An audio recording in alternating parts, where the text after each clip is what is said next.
James Stewart as the six-shooter.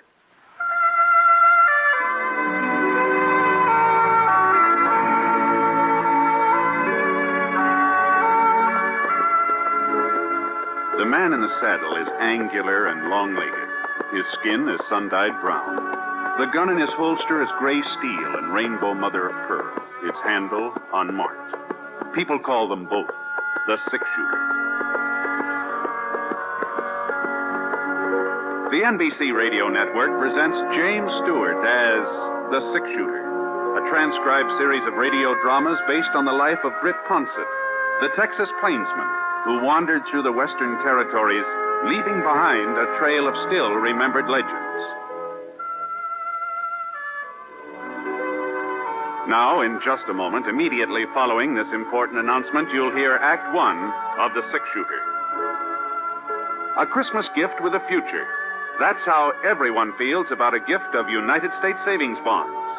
Because when those bonds mature, they pay back $4 for every $3 invested. What's more, they can be held as long as 10 years beyond maturity and earn even further interest. Give a gift of United States savings bonds. Now, Act One of The Six-Shooter, starring James Stewart.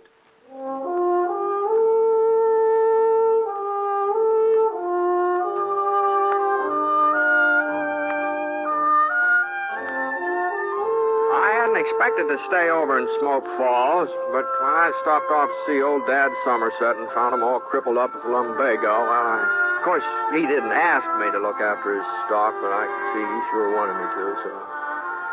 Well, a couple of weeks later, he began feeling better, so I started thinking about moving on. It was nearly 5 o'clock in the afternoon that day. The sun just spilled over the top of Eagle Mountain when the buckboard pulled into the yard. Mr. Ponset?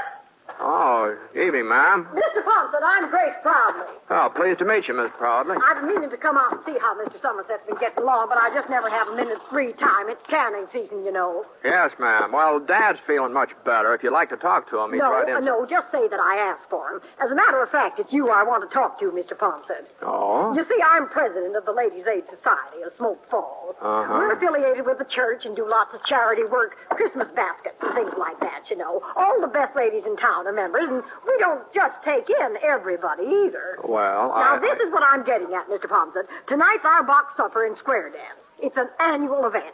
Mr. Simpling always loans us his barn for the occasion. I've spent the whole afternoon helping with the decorations. Now, Polly Sullivan, that's Wade Sullivan's wife, she's chairman of the decorating committee, but since I'm president, I felt it was my duty to give her a hand. That's what made me so late coming out here to ask you. To ask me? About attending the supper. Oh. Now, well, I'm not going to take no for an answer. Oh, but Miss Proudly... To tell you the truth, I've already told folks you were planning to come. Oh, but you shouldn't have done that. Now, after all, you're practically the first celebrity we've ever had in Smoke Falls. The auction starts at 7:30. You won't be late, will you, Mr. Ponset? Oh, but And one more thing, would you mind wearing your gun? The men folks are especially interested in that. Get up, Sheba. Come on, Sullivan. Oh, but wait a minute, Miss Proudly. Say there, Miss Proudly. Oh, dear.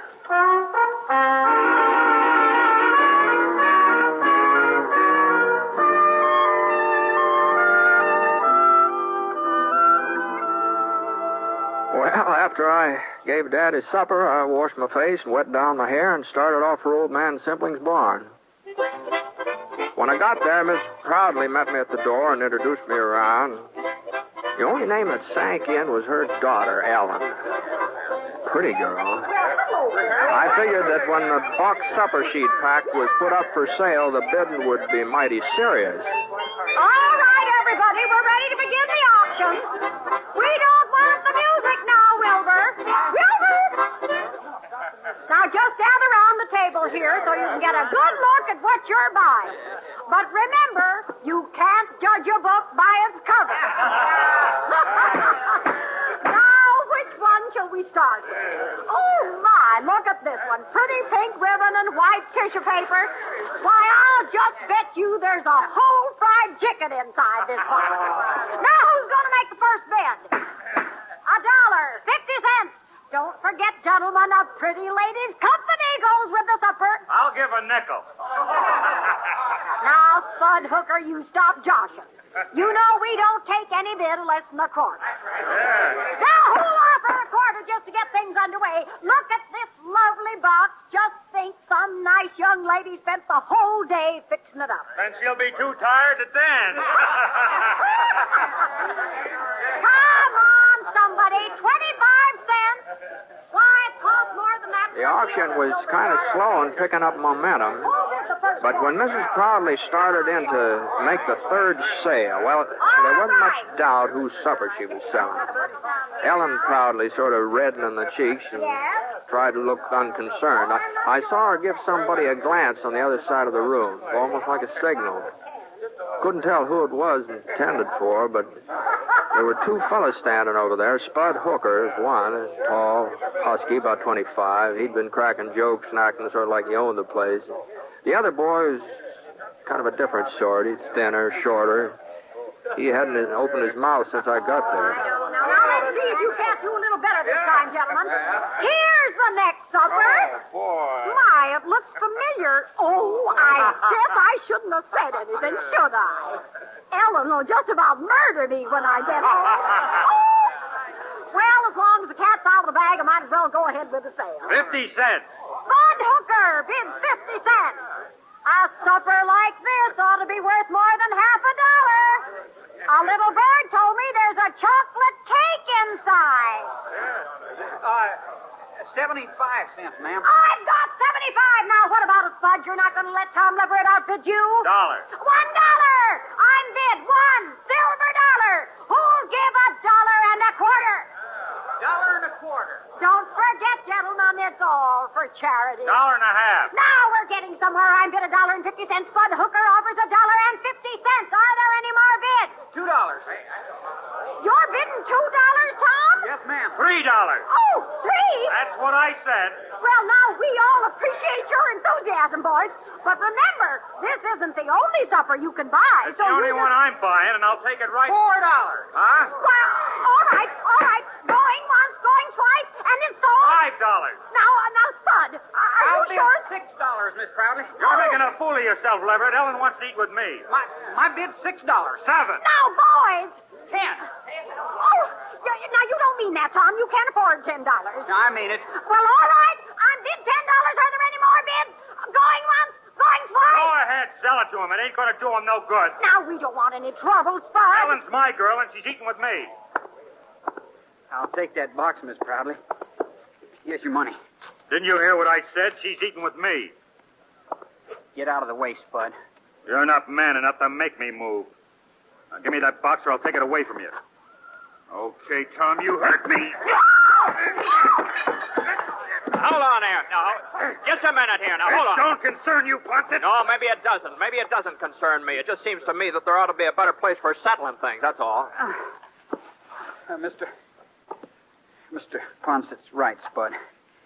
Let's go out. Hey, where's Britt Ponset? Dad Somerset said he was over here. Yeah, I'm Ponset. Oh, Mr. Ponset, Sheriff Tinsmith told me to find you. What's the matter, Jake? Dink Falk just broke out of jail. Yes. He shot the sheriff in the back while he was getting away. Oh, he did? Hey, well, we took him over to Doc Foster's, and he's bleeding pretty bad. He wants to talk to Mr. Ponset before he... I'll get my horse. Glad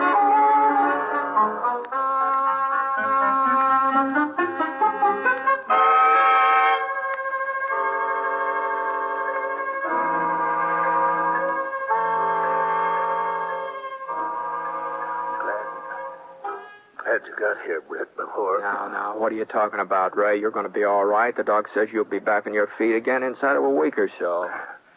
Don't know what I was thinking of. Letting Dink Falk get hold of my gun while I was serving his supper. Must be getting careless in my old age. Now, well, you're not the first man to have trouble with Falk. He had a pretty fancy reputation, from what I hear. Yeah, that's why I had to see you, Britt. It's my fault he got loose, and I don't want other folks to pay for my mistakes. Well, what do you mean? I know this town, Brett. They'll get a posse together and start after Falk. Well, that's... And they'll catch him, too. But going out in a crowd like that, he'll hear 'em coming. Falk's a wildcat killer, Britt. When he's cornered, he won't give up. Pick off 3 or 4 of the posse before they can close in. Well, not if they're careful. That's the trouble, though. Fellas here ain't cautious. They're bullheaded, but you'd know how to take him, Britt. No, I ain't saying it's your duty. You don't even live in Smoke Falls, but you could capture Falk without him having a chance to... No, I'm afraid you're giving me too much credit, Ray. If you want somebody to go along, any of the boys... Sure, I know that, I'd be mighty grateful, Britt. The folks here have been good to me. Wouldn't like to leave them thinking that because of me, because of what I did, some of them was going to... No, you better take it easy. Just I take know, it easy. it's asking a lot. Falk's a good shot and a wildcat killer. It's asking...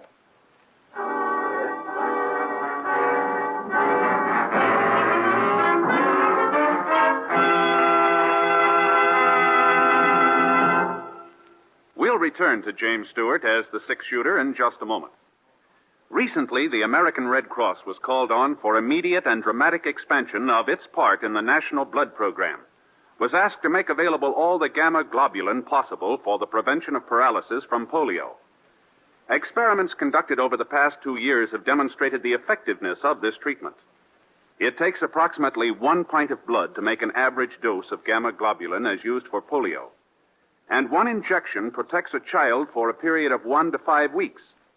Therefore, there is a tremendous need for blood donations now, so that we may be able to do our utmost to safeguard our children during the epidemic period next summer. At the same time, there has been no let-up in the need for blood for use overseas and for the thousands of wounded men in our military hospitals who are still fighting for a chance to live. If you are an adult, call your local Red Cross chapter right away. Get an appointment to make a donation of your blood for the National Blood Program, which aims to supply the total blood needs of the country. Join the thousands of Americans who are rolling up their sleeves. Take pride in having helped save a life.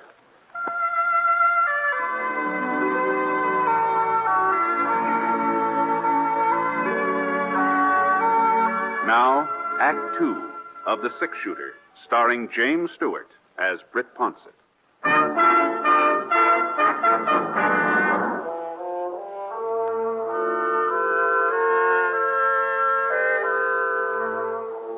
Sheriff Tinsmith had been right about the town foreman of posse. They hadn't lost any time. Spud Hooker was taking charge. I was kind of surprised to see that Tom Leverett was along. But I figured he and Hooker sort of joined forces for the time being. How is he, Ponset? Well, he passed out a few minutes ago. Maybe it's just as well. At least he's getting some rest. Yeah, well, we're going after Falk. The other boys are waiting behind the mercantile. Looks like you've got quite a gang. I ain't got no objections to having you go along, too. Not that we need you understand? Yeah. Well, you coming? Well, I had a little talk with the sheriff just before he lost consciousness. He seemed to think that taking out a posse after Falk wasn't such a good idea. What's he want us to do? Let him go scot-free? No.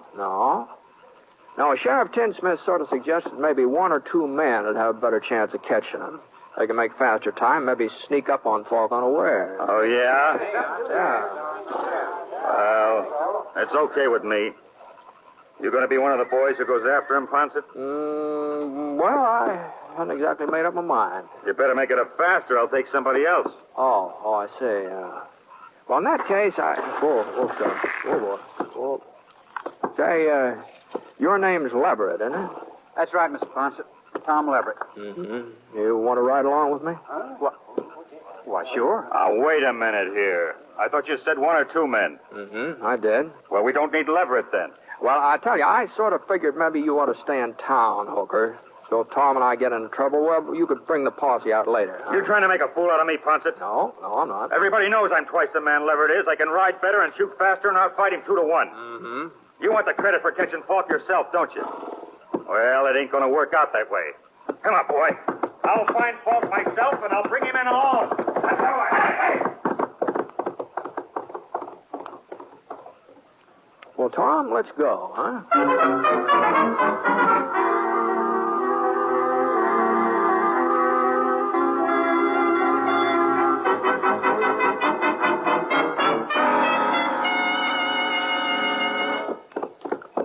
Fox Trail headed west, up toward Eagle Mountain. And the moon was out, sort of a half moon, but it gave us enough light so we could follow the hoof prints Fox's horse had left. Along about midnight, we spotted another trail, fresher. It couldn't have been more than a couple of minutes old. It cut in from one side and then went on ahead in the same direction Falk was riding. You see that, Tom? Yeah. Looks like Spud Hooker took a shortcut. Yeah. You reckon he'll beat us to him? Oh, you never know. Never know. If he does, he might save us some grief, wouldn't he, huh? You're not anxious to tangle with Falk, are you, Mr. Ponset? No. No, I'm not anxious to tangle with anybody, Tom. But I thought, well, you brought in other outlaws before. Oh, some. Not as many as folks think, but I've never enjoyed tangling with any of them. Why'd you pick me?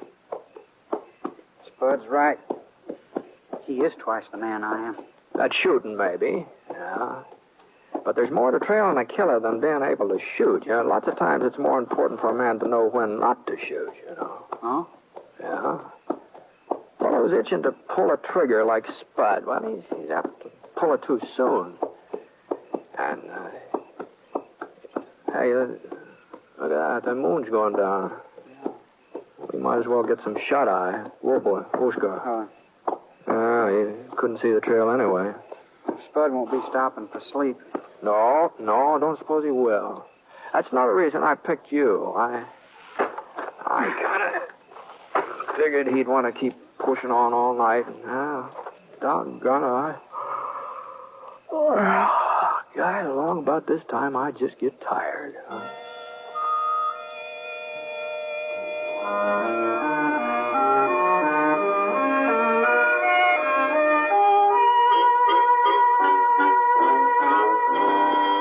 As soon as the morning sun began graying the sky, we started off again.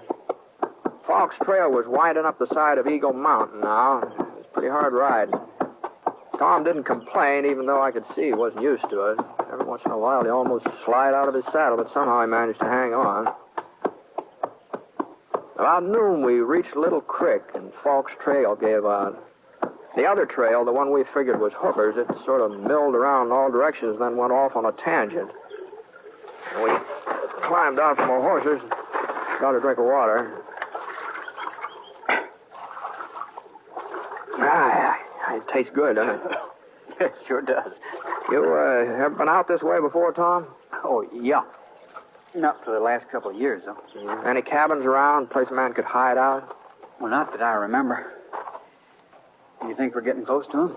Well, he could have gone on using the creek to cover his trail, but he'd have to stop pretty soon. No? Oh, yeah, a man can't keep riding forever, even Dink Falk. So far, we haven't seen any signs that he made camp, you see. That's so. Giant cave. He might be there, Britt. It's not more than a mile away, due south. Giant cave. Now, you've heard of it, ain't you? No, don't think I have. Well, it'd be a perfect spot for a man to hole up. Nobody knows for certain just how far back into the mountain the cave really goes.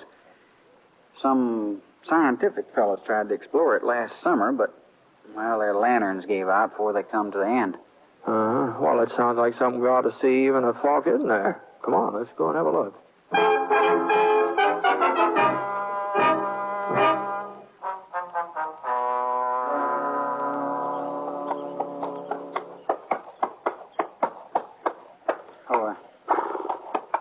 That's the entrance there, Britt. Beside that slab of yellow rock. Uh-huh. I don't see any sign of Falk's trail. I guess he could have come up from the other side, though. Yeah, that's what he must have done. Huh? That pony over yonder. That clump of bushes grazing. Oh, yeah, I see him. Easy, Scar. Easy, whoa, boy. You know, Jake Watson said Falk stole a sorrel when he made his getaway. Mm-hmm. Now, we'd better close in on foot.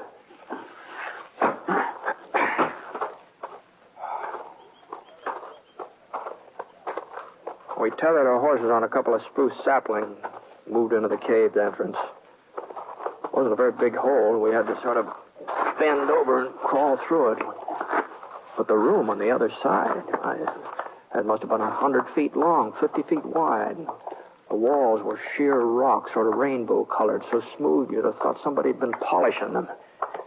And then the light behind us got down to a pinpoint.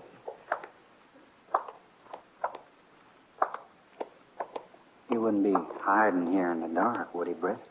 Maybe. He heard us coming.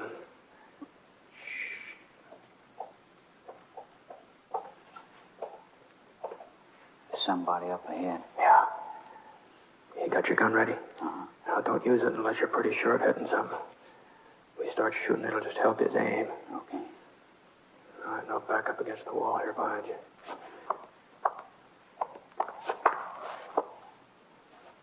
Falk! I know you're in here, Falk. You go any further, you'll get lost. You'll never find your way out. Hey, you hear me, Falk? You're wasting lead. You can't see us. We know that. You can't see me neither. But we don't have to. You've got to come out sooner or later, and we'll be waiting. All right, we're going to leave you now, Falk. We're going outside and wait. Hey, where you are? You giving up? No, I ain't. And I ain't alone. What? I got somebody with me. Friend of yours, I reckon. We're coming out together. And if you try to stop me, I'll kill him. What's he talking about? He ain't lying, Britt. It's me, Spud Hooker. Spud. I caught up with him last night, but he got the draw on me. Hold your fire, Britt. He means what he says. He'll kill me if you don't hold your fire. You gotta do what he told you, Britt. You gotta. All right, Falk, come on. Start backing up towards the entrance. I don't hear you moving. Britt, please. All right, let's go, Tom.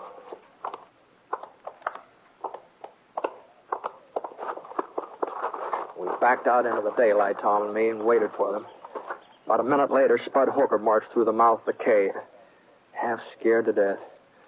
Dink Falk was right behind him, holding a .45 aimed at the small of Spud's back. I was pretty sure he wouldn't hesitate to pull the trigger either. Sheriff Tinsmith was right. He's just a wildcat killer. He had that stampede look in his eyes as he stood there blinking against the sun. Same kind of a look you see in a steer when the herd's shoving him along. He can't stop or be trampled to death.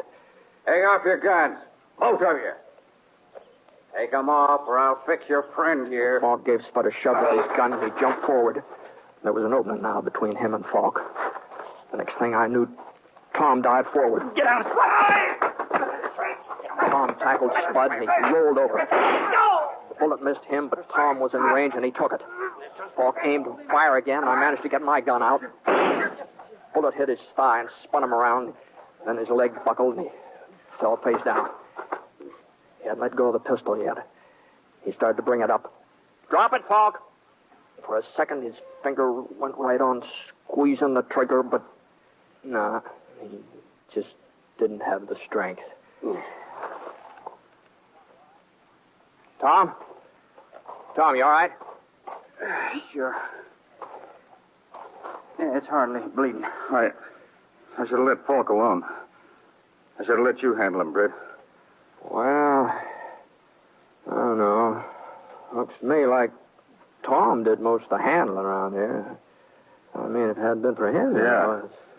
I guess I had you figured wrong, Tom. I never thought you'd be the one to save me, but... I wasn't saving you, Spud. Huh? I don't like you. I never did. And nothing's going to change that. Then why? I like Ellen. I like her a lot, but... Well, she's in love with you. If you got yourself killed, it would just hurt her and wouldn't do me no good. Ellen, tell you she's in love with me? She didn't have to. And she finds out what happened today. She ain't gonna find out. I'm going to tell her. I'm going to tell her myself. I don't want her to know. It's for me to decide. Now listen here, Spud Hooker. You do the listening for a change. No, I thought you I taught you a lesson last night, but it looks like... Now, hold on, now. Now, I think we ought to get Tom to a doctor, don't you? If we don't, Ellen won't have no way of choosing him even if she wanted to. Now, come on, Spud. Come on, give me a hand.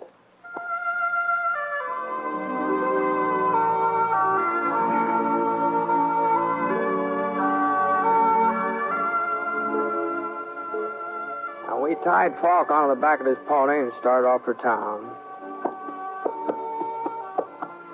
I sure didn't know what Ellen was going to do about Spud and Tom. Oh, you never know what a woman's going to do when it comes to, you know, falling in love and marrying and all that sort of thing. But I did know one thing. That picking Tom to go along with me, that'd been a pretty good choice. Ellen probably could do a whole lot worse, you know.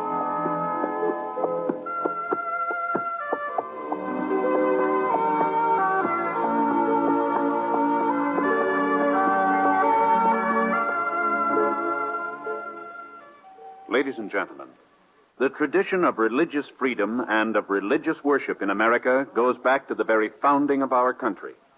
So, in these days of world crisis, when our nation and all its citizens need spiritual strength and guidance, all of us should think again of what religion means to us and to our country. For it's religious faith that makes our way of life possible. During November, people of many faiths are joining in a great Religion in American Life campaign. So, whatever your faith may be, you are asked to join in this campaign. Be sure to attend and support the church or synagogue of your choice. And if you have children, by all means, light their life with faith. Bring them to worship this week.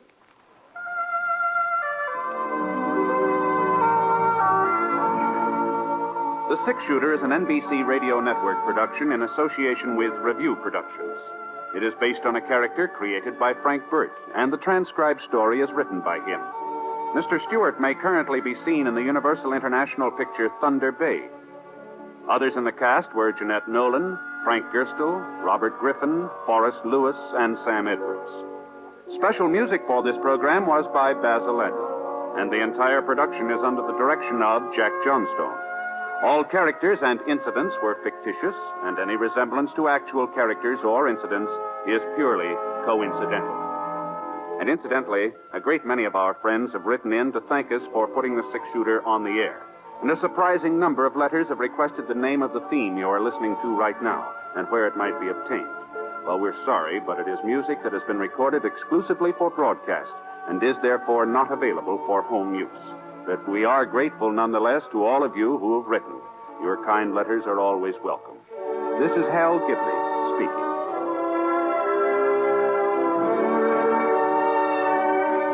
Tonight, here's Celeste Holm in the NBC Star Playhouse on the NBC Radio Network.